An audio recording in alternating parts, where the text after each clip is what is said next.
आज हम लोग देखेंगे कि पाठ योजना कैसे हम लोग बनाते हैं। वर्ग 3 से लिए हम लोग 1 से लेकर 20 तक की गिनती कैसे सिखाते हैं। सबसे पहले हम विद्यालय का नाम, दिनांक, कक्षा, प्रकरण, उसके बाद हम लोग सामान्य उद्देश्य को लिखते हैं। छात्रों में गणित विषय के प्रति रुचि जागृत करना। दूसरा पॉइंट होगा छात्रों में तार्किक शक्ति का विकास करना। तीसरा पॉइंट होगा दैनिक जीवन में गणित का व्यवहारिक उपयोग करना। विशिष्ट उद्देश्य, पहला पॉइंट होगा छात्रों को 1 से 20 तक की गिनती सिखाना। दूसरा, छात्र 1 से 20 तक की संख्या को जान सकेंगे।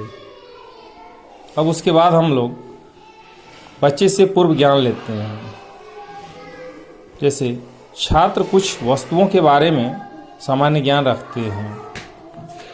सहायक सामग्री लेते हैं, जैसे फ्लैश कार्ड, चौक, डस्टर, श्यामपट्ट आदि। फिर हम लोग प्रस्तावना लाते हैं। छात्र अध्यापक क्रियाएं, छात्र छात्राएं क्रियाएं। सबसे पहले हम एक पेंसिल का चित्र दिखाते हुए बच्चे को यह किसका चित्र है, बच्चे से जवाब आएगा पेंसिल का।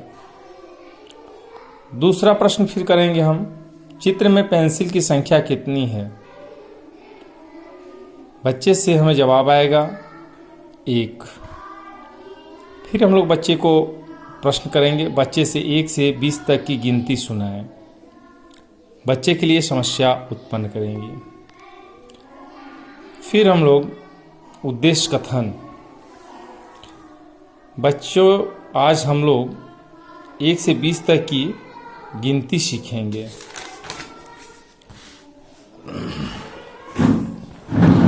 अब हम लोग देखेंगे कि शिक्षण अधिगम प्रक्रिया। सबसे पहले शिक्षण बिंदु देखेंगे, फिर छात्र अध्यापक क्रियाएं देखेंगे, छात्र छात्राएं क्रिया देखेंगे, शिक्षण विधि देखेंगे, शिक्षण अधिगम सामग्री यानी श्यामपट्ट का कार्य देखेंगे। और सबसे पहले हम लोग छात्र अध्यापिका 1 से 20 तक की गिनती श्यामपट्ट पर लिखेंगे। जैसे कि आप देख भी पा रहे हैं, हम लोग श्यामपट्ट पर 1 से 20 तक की गिनती सर्वप्रथम लिख के छोड़ देंगे। उसके बाद हम लोग फिर छात्र अध्यापक 1 से 20 तक की गिनती शुद्ध उच्चारण के साथ पढ़कर सुनाएंगे। जैसे श्यामपट्ट पर लिखा हुआ था उसे हम पढ़ के सुना देंगे। फिर हम लोग बच्चे से तीसरा क्वेश्चन या क्रिया करेंगे कि 1 से 20 तक की गिनती लिखकर दिखाने को बोलेंगे। फिर छात्र क्रियाओं में छात्र सुनेंगे और समस्या उत्पन्न हो जाएगा। उसके बाद स्पष्टीकरण के साथ हम लगाएंगे और छात्र अध्यापक छात्रों को बताएंगे कि 1 के बाद 2, 2 के बाद 3, इसी तरह से 20 तक के गिनती को हम लोग बताएंगे और व्याख्यान करेंगे। फिर विकासात्मक प्रश्न हम लोग रखेंगे, जैसे 16 के बाद कौन सी संख्या आती है। जैसे उत्तर आएगा बच्चे लोगों से 16 के बाद 17 आता है। 18 के बाद कौन सी संख्या आती है, उत्तर आएगा बच्चों से 18 के बाद 19 आता है। फिर हम लोग तीसरा क्वेश्चन रखेंगे कि ये कुछ फिगर देंगे, उस फिगर में बच्चे लोग को बोलेंगे इसमें कितने फिगर हैं वो बताएं। बच्चे लोग बताएंगे 4 हैं। फिर हम लोग श्यामपट्ट की क्रिया में उन्हें ये सभी कार्य दिखाएंगे, लिख के बताएंगे। फिर हम लोग क्या करते हैं कि बच्चों लोगों का मूल्यांकन करते हैं। जैसे मूल्यांकन में हम लोग प्रश्न बच्चे लोग के साथ करेंगे। 1 से 5 तक की संख्या लिखें, 5 से 7 के बीच लिखें, या 10 से 15 तक लिखें। फिर इसमें से हम कुछ बच्चे लोग को मदद भी करते हैं, जैसे निरीक्षण करेंगे।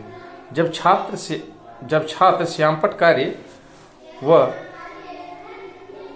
मूल्यांकन प्रश्न अपने उत्तर पुस्तिका में हल कर रहे होंगे, तब छात्र अध्यापक कक्षा में घूम घूम कर निरीक्षण करेंगे तथा आवश्यकता अनुसार सहायता प्रदान करेंगे। फिर हम लोग बच्चे लोगों को गृह कार्य देते हैं। जैसे 1 से लेकर 15 तक की संख्या लिखेंगे, कुछ फिगर बना देंगे। उस चित्र के माध्यम से बच्चे अपने कॉपी में नोट करके उसे घर से हल करके लाएंगे। तो इस तरह से हम लोग बच्चे को 1 से लेके 20 तक की गिनती के बारे में पढ़ाएंगे और उनकी समझ को विकसित करेंगे। धन्यवाद।